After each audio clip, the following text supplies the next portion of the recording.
Do you have a hard time making and keeping friends? Do you have complex post-traumatic stress disorder? Do you come from a trauma background? Do you feel like you have to suppress who you really are to try to be liked by people? Do you live in fear and feel extreme loneliness and fear you'll never be accepted? Well, we're going to talk about that today in this video. Hi, I'm Sandra Wyllie. This is my mental health channel where I talk about my own personal mental health struggles, having borderline personality disorder, complex post-traumatic stress disorder, anxiety and depression. I talk about narcissism and schizophrenia. I wrote a childhood memoir, Life with My Schizophrenic Father, right here. And about a plethora of other mental health related topics, as well as my unethical psychologist who I've had sexual relationships with in the therapies I've been in. But I only come on as a former patient of almost 20 years. I am not a licensed therapist. I do not hold a degree in psychology, so I cannot diagnose you or give you a professional opinion. And all I offer, and all I ask, all I ask in turn of you is your kindness and respect, please, always in the comments. Now, I've done other videos about complex post-traumatic stress disorder, and I also done videos about having no friends. But this video is because of my complex post-traumatic stress disorder, because I grew up with a narcissistic mother who was extremely abusive to me. I grew up in an abusive childhood. My father, who had schizophrenia, abandoned me when I was a little girl. So I'm trauma-based. I grew up in a very unhealthy, unstable environment. And as a result, I get triggered very easily. And that's why it's very hard for me to make friends and to keep friends. And a lot of times, and you might feel this way yourself, I had to suppress my emotions, suppress my rough edges, my anger, and I turned into a people pleaser, and I hid parts of myself I pushed down, suppressed. I pushed down to please other people and for people to like me.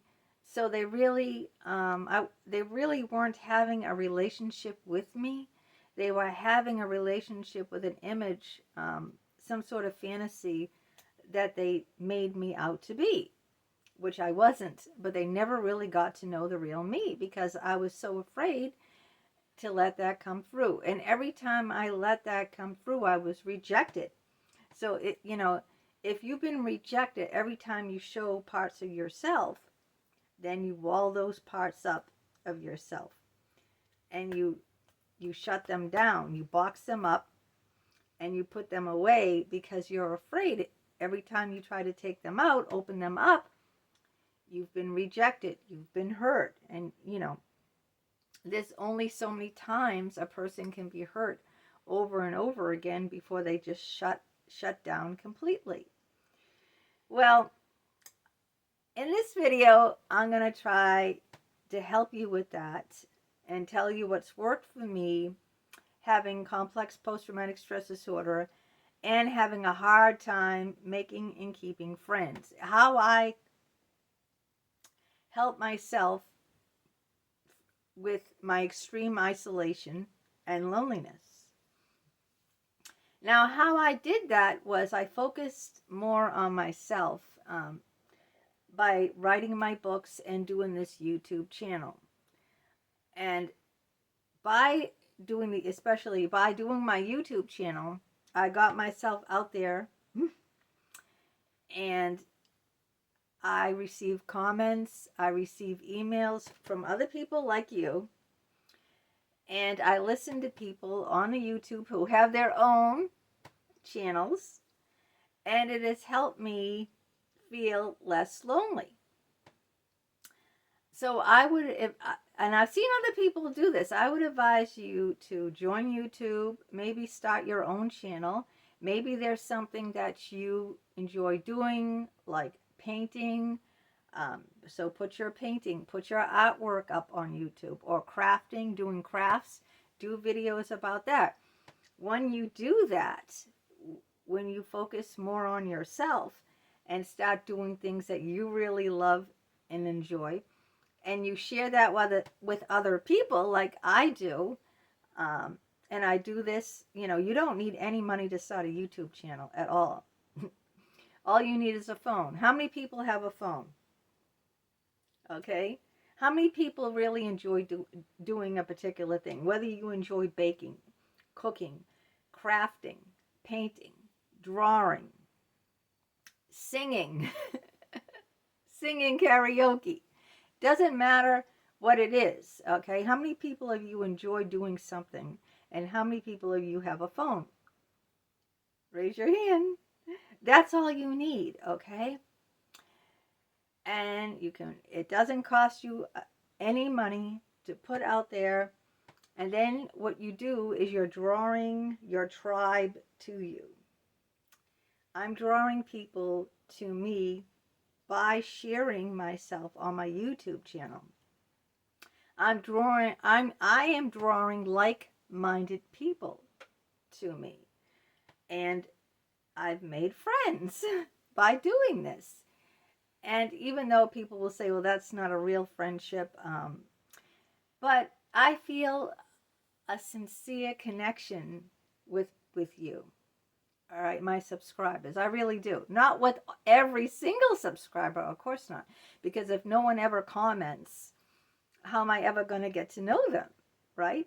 But I have joined other people's channel. The people who have joined my channel, I joined their channel. I watch their videos, they watch my videos.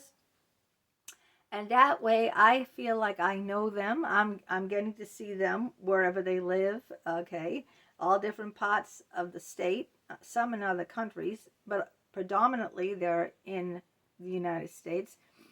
And I get to see them at their place, and I feel like I'm part of their lives, and they feel like they're part of my life.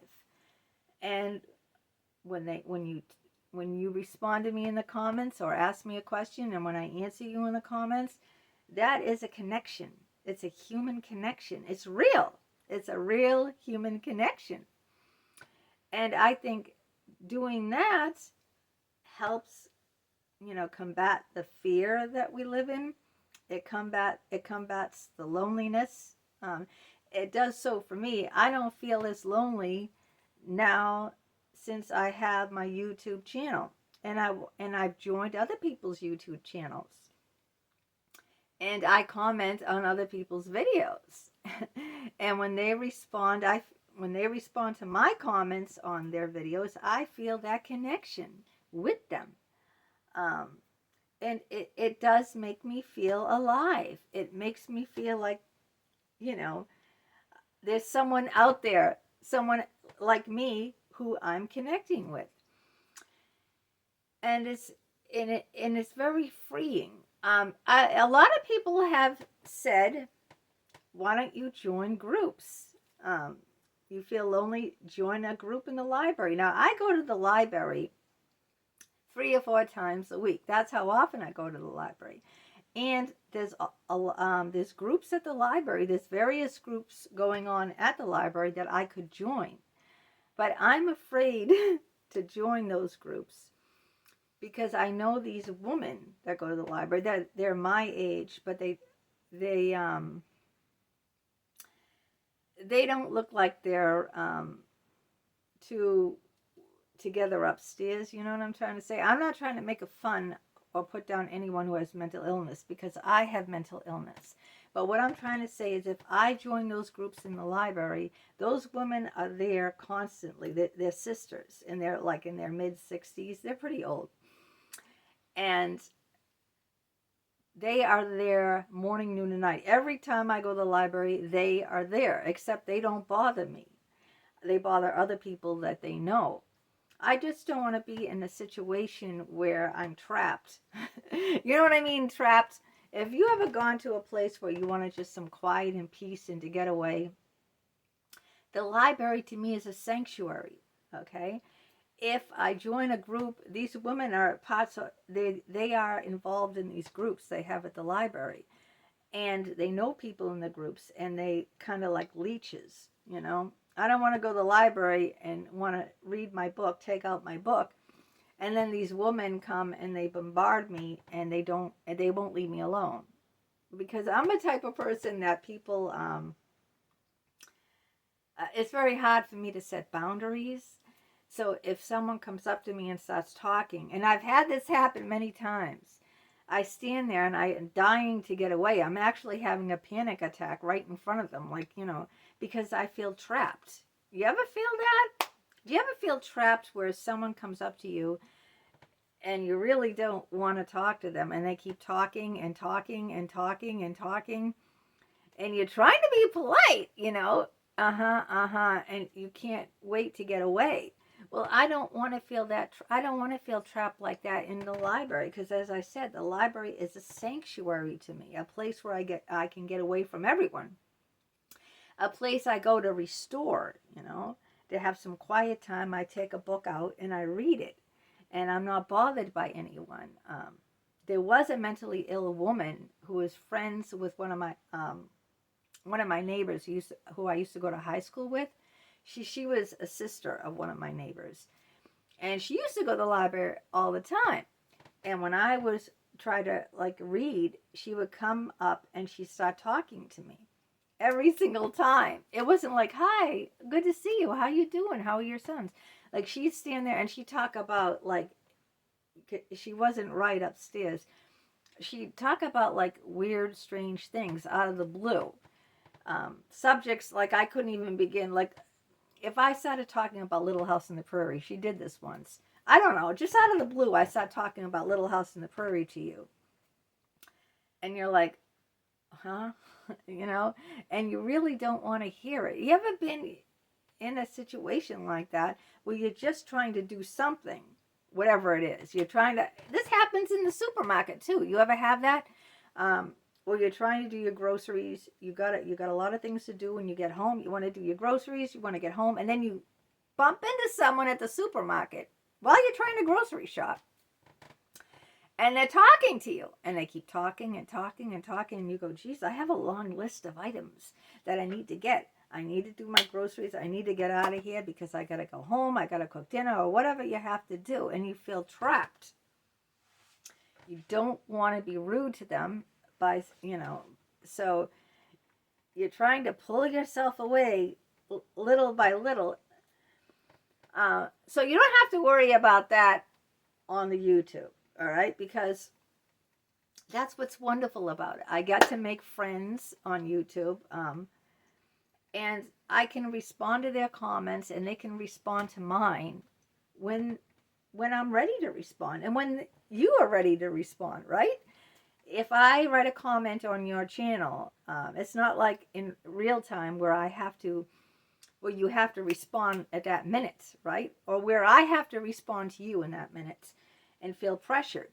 You can take your time, and whenever you have time available, that's what I do, then you can respond. That's the beauty of YouTube, that you can feel a deep connection with someone else, but there's no pressure, there's no pressure on you to respond or to be a certain way.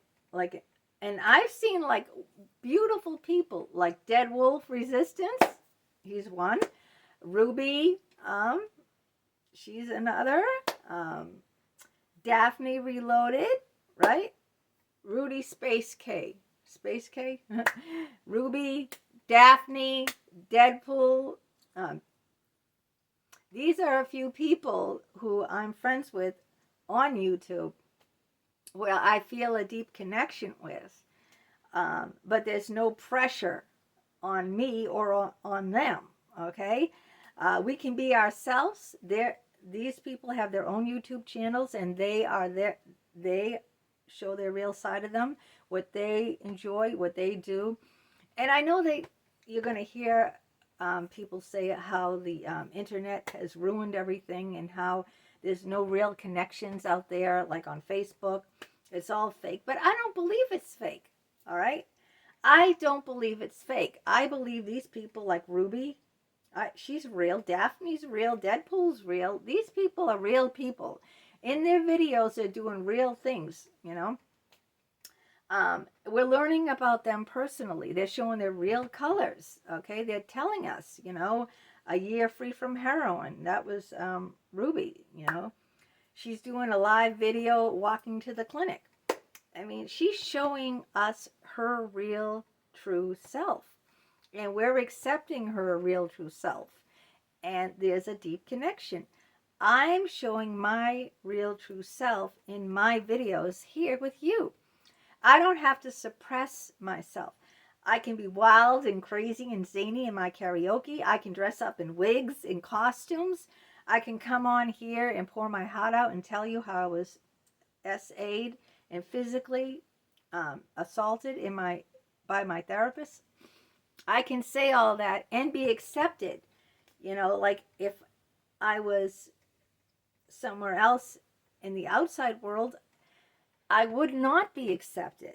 That's why YouTube, you know, is like a safe haven. It is a safe haven. So if you haven't already, I would suggest that you join YouTube. Even if you don't want to put anything out about yourself, you don't want to make videos, okay? Say you don't want to make videos. You can still benefit just by joining YouTube and watching and commenting on other people's videos. You can feel a connection with them. If you don't feel like you want to do a video, you can still benefit from YouTube by connecting with someone like-minded like you. Like this great psychiatrist, Dr. Stephen Reedbord. And I recently joined his channel, Dr. Stephen Reedbord, Reidbord. And he did this video about bad therapists.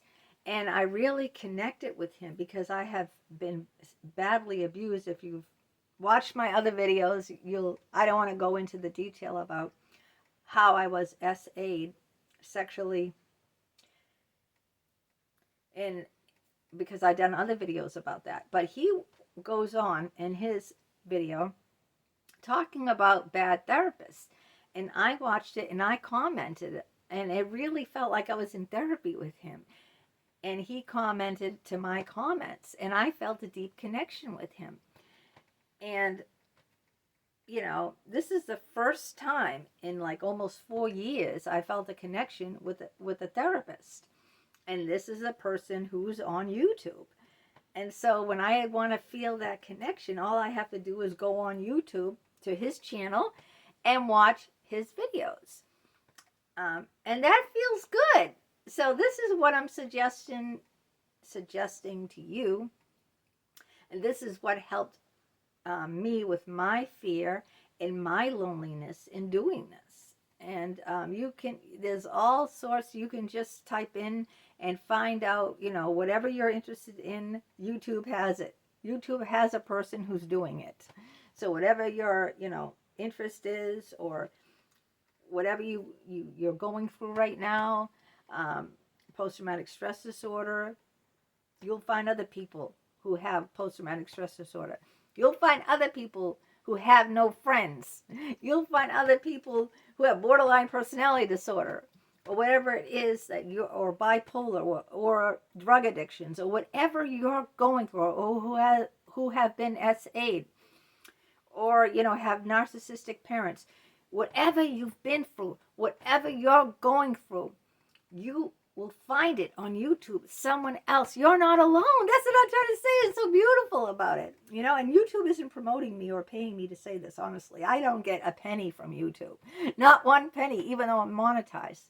I do this all for you guys for free.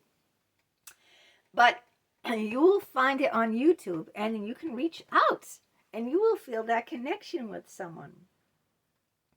And that will help. You know, you can be accepted. You know, other people, I'm accepted.